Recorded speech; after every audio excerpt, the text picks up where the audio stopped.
This video is a little bit different from our travel videos. This is more of our home life video about our chickens, and we are suburban chicken owners. Here is the chicken coop and pen that my husband and I built. As you can see, it's very small, but perfect space for our 3 chickens to give them ample amount of space, protection, and comfort for them.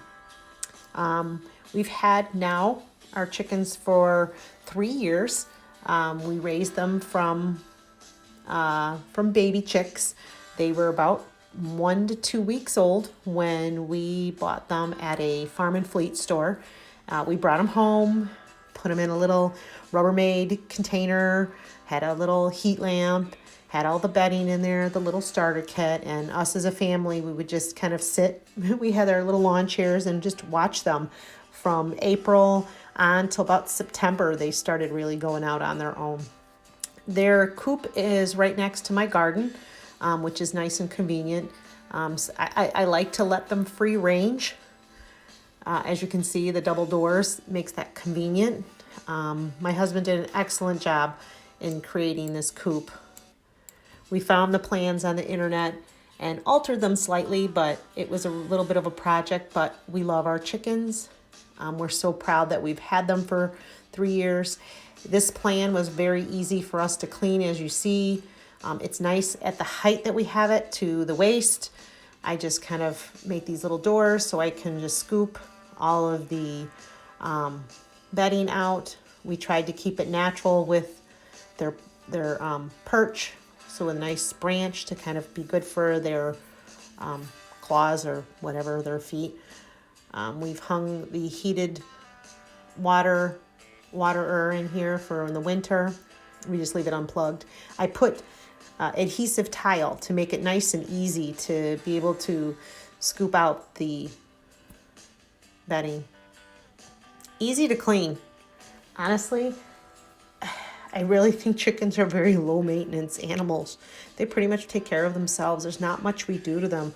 I feel bad. I think we should do more, but I really don't. I mean, we check their water, we check their foods, we let them out, we collect the eggs, we clean their pen. They're great. Here's just another view from where the nesting box is. Now I could put a divider in here. It just shows you how dirty it is, but you can clean it out. The dividers are normally in there if you had multiple birds, but my birds just kind of take their rotation into their little corner in the nesting box, and they're fine. We hang Christmas lights in there. A friend of ours had said if you hang Christmas lights in the winter, they will continue to lay eggs, because that's usually the time that they stop laying is in the winter. And I still get an adequate production in the winter. I'll still get 3 eggs a day, and it takes about 24 hours for a hen to lay eggs. Here I'm just putting it all together. We have a lock on our coop. As you can see, nothing fancy, pretty simple, but very sturdy. The wind doesn't bother it at all. Here's the food. This is the layer crumbles that we give them. I usually also get them some cracked corn. I like to get the cracked corn, and I usually do it in the winter. It's better for them to keep warm. They have some grit. Chickens need grit, or if they're free ranging, to break down their food. A little bit of oats. More grit. I just keep it in a Rubbermaid container in the garage.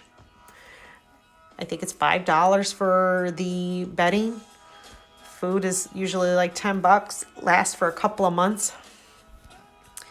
Not that much when you get free eggs. So we have three chickens. I have one barred rock hen named Fluffy. I have one silver laced Wyandotte. And then the blue laced Wyandotte that's who you see right there. Her name is Silver. The other one's name is Cuckoo. Silver is probably one of the more docile ones that we have, very skittish. Here she's trying to find her spot. Like I said, I don't even need a divider. I can just let her sit there and do her thing. There's somebody else's egg over there, so she's getting ready to lay her own. But very easy going creatures to have. They're very interesting to have when they're coming out and free ranging in the yard. I just walk out of the garage in the summer and just, to feed my other birds and everything like that, or to do other yard work. And if they're free ranging, and my dogs are in the house, of course, they come running to me because they just know that I'll have food for them. So then I, of course, go get some food in a cup, and, I can feed them right out of my hand. Occasionally if I can catch them, I can hold them. It's not their normal, but they're adjusted to it.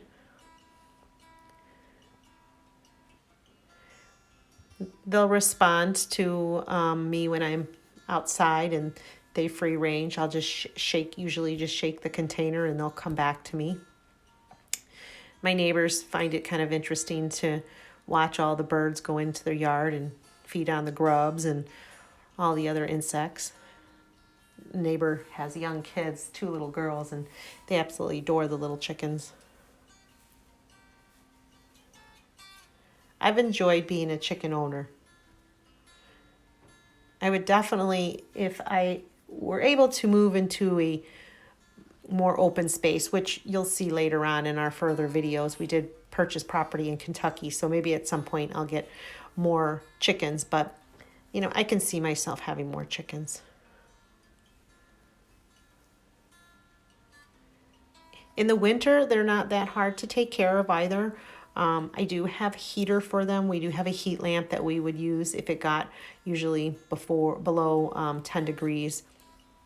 They usually sit up in the perch and they kind of huddle together and they keep themselves pretty warm. As you've seen in the building when you were turning around, there is a window, and in the summer I usually open up for some ventilation. But it's a nice window. It keeps the light, but it also gives them a sense of daylight when it's dark and cold. So, in addition to the light.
When our chicks were young and we were raising them, and you had to go in there at least twice a day to make sure that they had water and all the food that they had, and that their temperature stayed at a nice temperature, and that they were alive. Sometimes the birds would get a problem that would call pasty butt, where if their fecal matter was blocking their ability to evacuate their waste, they could back up, of course, and then the bird would die. So there was one time where my husband and I had to nurse the little chick and, go bring her in the house and spritz her with some kind of, lukewarm water on the back of her backside, and, wash off the fecal matter and everything like that. Amazing things that you do with your animals just to keep them to survive. As I was saying before, that it's very important to use grit or allow your chickens to free range.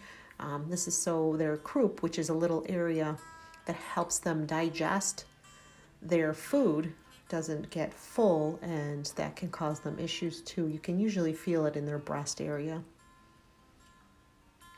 Chickens also frequent problems and infections in their feet, so it's good to periodically check your chicken's feet just to make sure that they don't have any parasites or have cut themselves or have gotten an infection.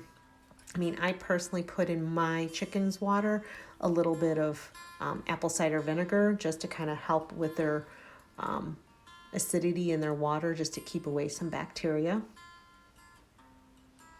I give them a lot of my kitchen scraps.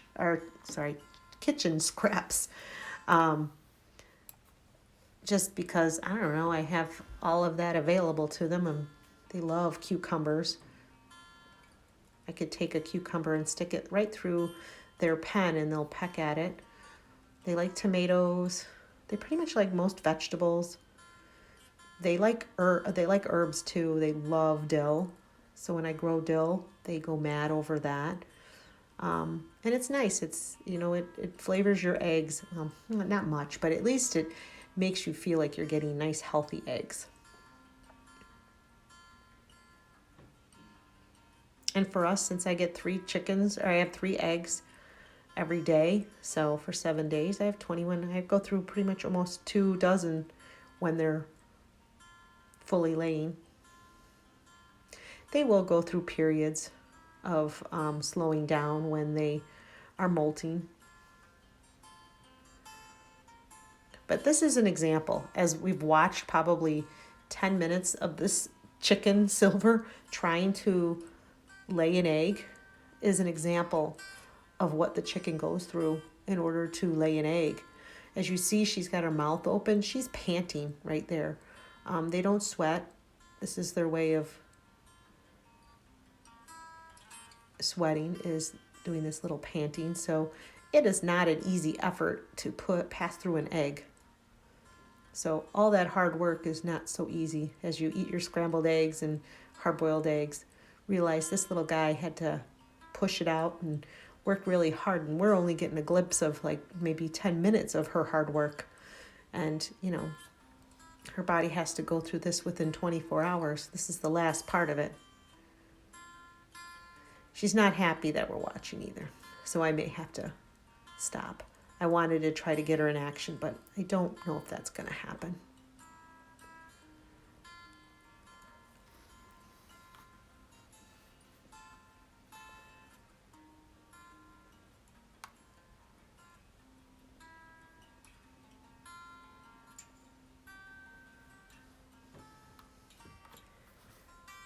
And I apologize if this is boring to some people, but watching chickens, and you can see she's trying to get her muscles, her sphincter muscles, to make that egg come out.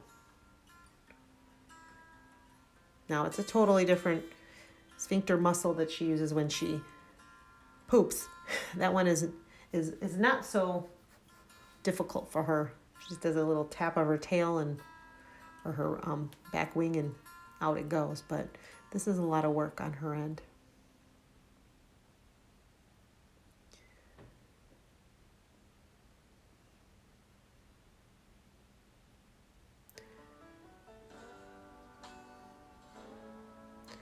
And there you can see the backside of her. Sometimes she has a white backside, her feathers. So, you know, when she has fecal matter on there, it does kind of mucky, and she has like a little bit of a dirty butt. But all part of chicken owning.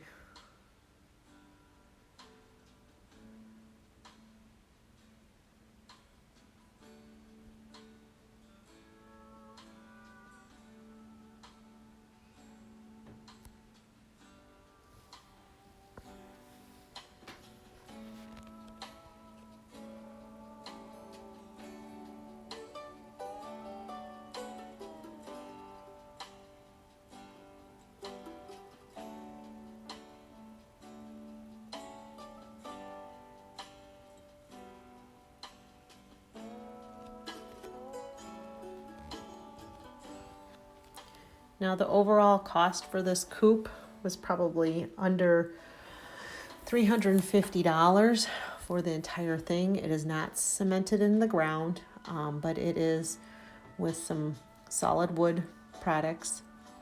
We painted it to match the house, just to kind of blend in.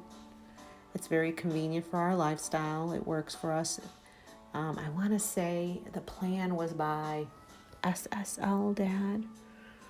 I don't know. It's some homesteader in Michigan, I believe. But it was an awesome plan that I liked. And, you know, it wasn't that hard for us to recreate. It took us about 2 weeks for us to get it put up, which was perfect while the chickens were still in the little Rubbermaid container, that we were able to transition them into this.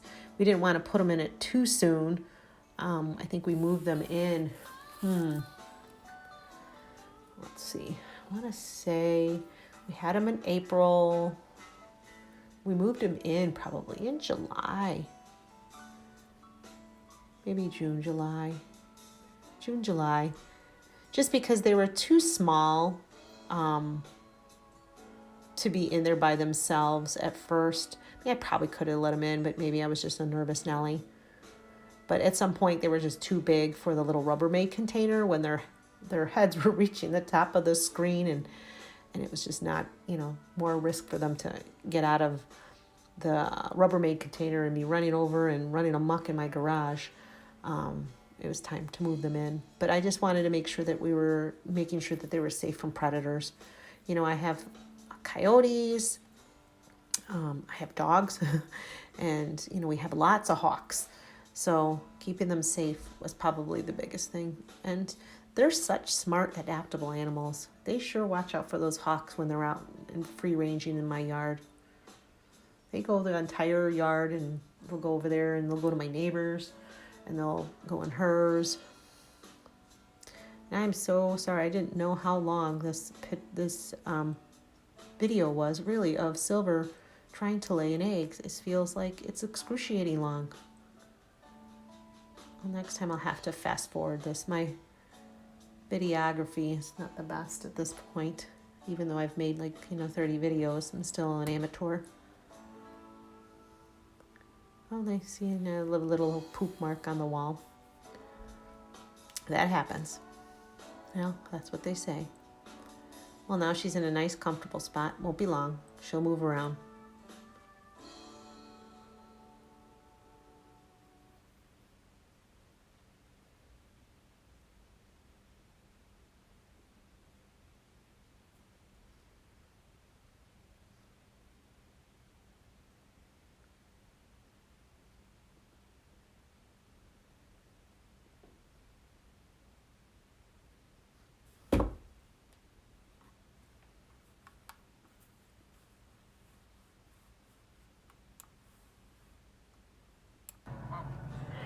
Making an awful lot of noise.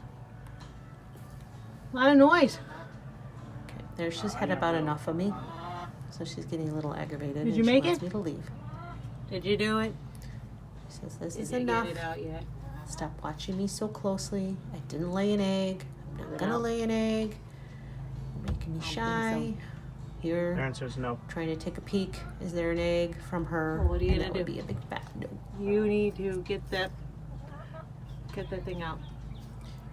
Yes. By the way, Sorry, get Silver. on your head. Maybe next time.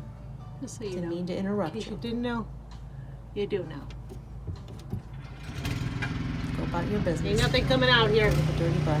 other than a dirty butt. Sorry for that little That's a scratch. dirty butt. Here's, like I said, that perch that we use. That's a dirty butt. Better than That's a dirty butt. the Kilburns and Oh, it's a dirty butt. I don't like it so much. Who got a dirty butt, Silver? Who got a dirty butt, Silver?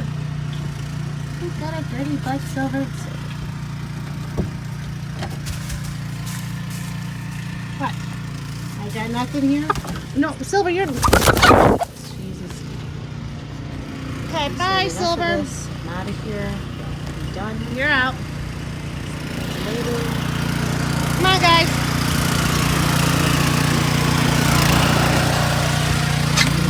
Looks like inside. There's a little door that we close. When this coop is all closed, we've got like a string from the inside and the outside that closes it, so we don't have to go open it in and out. They have the little ladder. They have a chicken swing. My neighbor gave me that. Please disregard my dirty hands. I was gardening at that time.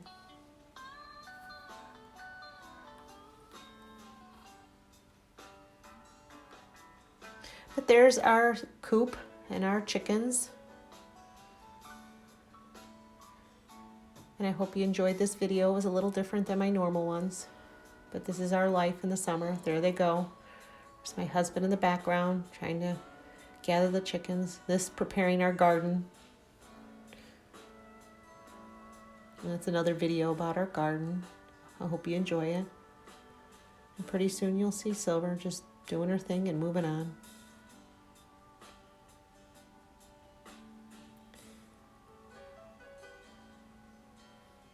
Here comes the rewards of what you get. There's our eggs, fresh eggs from the chicken. How great is that? You can leave your chicken eggs out if they've just been hatched for 28 days. You do not have to refrigerate them. What a resource. There's the garden again. There they are again.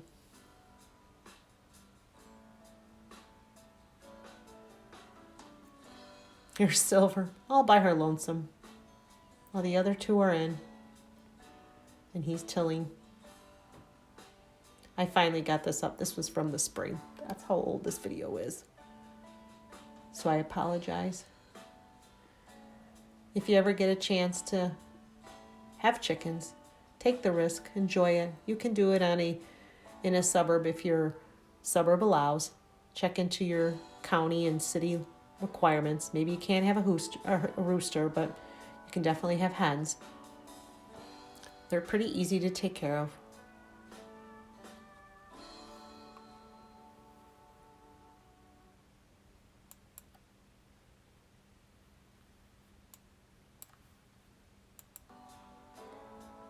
And there goes Silver, saying goodbye to everybody. Bye, Silver.